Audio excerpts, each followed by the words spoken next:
एक पुराना गांव कुसुमपुर, चारों तरफ खेत, टूटी कच्ची सड़कें और रात होते ही ऐसा सन्नाटा कि जैसे हर चीज किसी डरावनी शक्ति के अधीन हो। यहाँ गांव में कुछ दिनों से रात में लोग एक एक करके गायब हो रहे हैं। इन्हें कौन गायब कर रहा है ये कोई नहीं जानता। इस वजह से यहाँ के लोग रात में बाहर निकलने से डर रहे हैं। वीरेंद्र शहर में रह रहा था। उसके पिता की हाल ही में मौत हुई थी और अब उसे अपने पुश्तैनी घर और जमीन के कागज पूरे करने के लिए कुसुमपुर लौटना पड़ रहा था। शाम का समय था। आकाश में हल्की धुंध थी और सड़कें लगभग अंधेरी। वीरेंद्र ऑटो में बैठा गांव की ओर बढ़ रहा था। ऑटो वाला चुपचाप ड्राइव कर रहा था। वीरेंद्र ने मजाक में कहा, रात में तो काफी सुनसान रहता है यहाँ।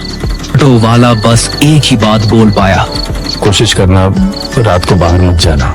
लंबा और धूप से भरा था। वीरेंद्र ने बाहर झांक कर देखा तो उसे सड़क किनारे खड़े पेड़ और खेतों के बीच से गुजरती अजीब सी परछाइयां दिखाई दी।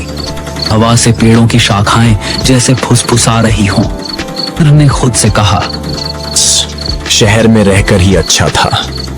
वो धीरे धीरे गांव के मुख्य चौक पर पहुंचा। वहां का दृश्य वीरेंद्र को हैरान कर गया। गांव में सन्नाटा था। कोई दुकानदार नहीं, कोई आदमी नहीं। चौपाल खाली थी। कुत्ते भी अपनी जगहों पर भौंक रहे थे। वीरेंद्र ने ऑटो वाले से कहा, भैया आप जाओ। ऑटो वाला सिर हिलाकर चुपचाप वहां से चला गया। वीरेंद्र अपने पुराने घर की ओर बढ़ा। पुराने रास्ते, टूटी सीढ़ियां और जर्जर दीवारें उसे बचपन की याद दिला रही थी। घर का दरवाजा अजीब तरह से बंद था। उसे अपनी बचपन की दोस्त मंजरी दिखाई दी। मंजरी अब अकेली रह रही थी। उसका चेहरा थका हुआ और डरावना लग रहा था। मंजरी ने धीरे से कहा, वीरेंद्र इतने साल बाद कैसे हो, क्या हालचाल है और यहाँ आना कैसे हुआ? मंजरी, मैं ठीक हूँ। मैं बस अपनी पुश्तैनी जमीन का कुछ काम पूरा करने आया था। लेकिन यह बताओ, ये गांव में इतना सन्नाटा क्यों है? वीरेंद्र, हर रात यहाँ कोई ना कोई आदमी गायब हो जाता है।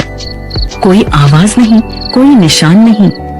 बस सुबह जमीन पर एक काला निशान मिलता है, जैसे किसी ने उन्हें जला दिया हो। वीरेंद्र ने हंसकर कहा, मंजरी, ये सब मनगढ़ंत बातें हैं। गांव वाले डरावनी कहानियां बनाते हैं। अगर तुम इसे हल्के में लोगे तो शायद बाद में पछताओगे। रात में बहुत अजीब चीजें होती हैं, आवाजें, परछाइयां और कभी कभी नाम पुकारने वाली आवाजें। वीरेंद्र ने उसे शांत करने की कोशिश की, लेकिन उसके मन में डर बैठ गया।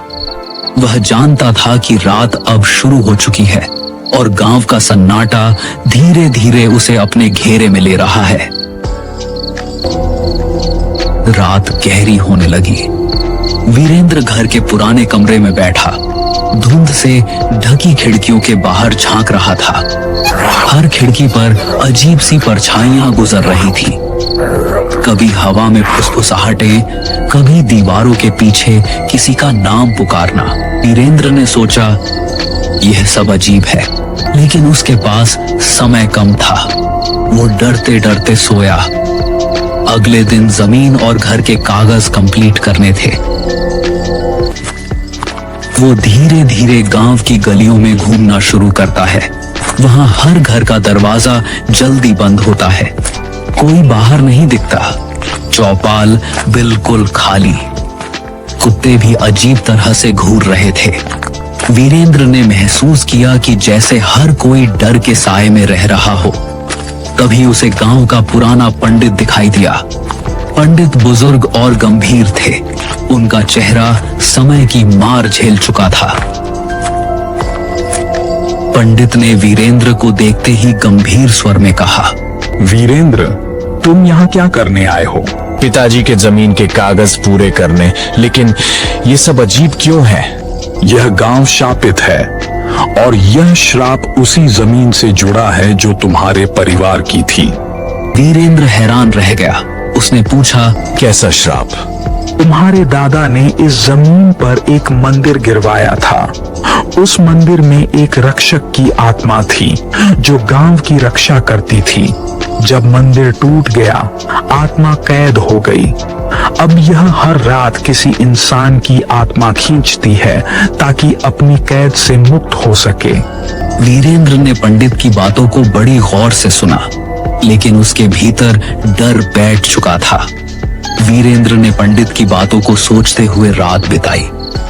आसपास के धुंध और आवाजें उसे लगातार परेशान कर रही थी।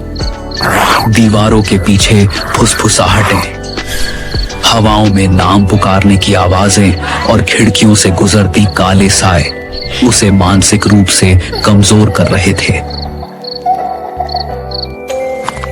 अगले दिन वीरेंद्र ने तय किया कि वह उस जगह जाएगा जहां मंदिर था। उसे जानना था कि क्या सच में यह श्राप उसके परिवार की गलती का परिणाम है। वीरेंद्र, मत जाओ वहां, यह खतरनाक है। तुम्हें शायद बचकर नहीं निकल पाओगे। सच्चाई जाननी है, अब डर कोई काम नहीं आएगा। रात का समय था। पूरा गांव वीरेंद्र को रोकने की कोशिश कर रहा था, लेकिन वीरेंद्र ने हिम्मत दिखाते हुए आगे बढ़ना तय किया। वीरेंद्र उस जगह पहुंचा। चारों तरफ जली हुई मिट्टी, टूटी दीवारें और बीच में एक पुराना बुझा हुआ दिया पड़ा था। वीरेंद्र ने धीरे से दिया जलाया। जैसे ही लौ उठी, जमीन हिलने लगी, हवा में सिसकारियां गूंजने लगी। वीरेंद्र का मन डर से कांप रहा था। तभी मंजरी वहां पहुंचती है, लेकिन उसका चेहरा बदल चुका था। उसकी आंखों में अब शैतानी शक्ति दिख रही थी। मंजरी इंसान नहीं थी, वो वही राक्षस की आत्मा थी जो मंदिर टूटने पर कैद हो गई थी।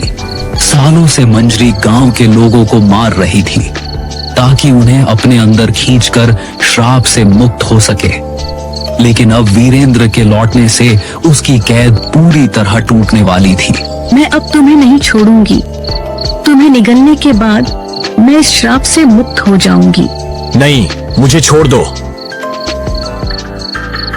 लेकिन आसपास धुआं फैल जाता है। धीरे धीरे वीरेंद्र गायब हो जाता है। गांव में अब केवल सन्नाटा और हवा में हल्की सिसकारियां रह जाती हैं। सुबह गांव में अफवाह फैलती है, वीरेंद्र भी उस राक्षस के चंगुल में फंस गया। गांव के लोग अब और अधिक डर के साए में जीने लगते हैं।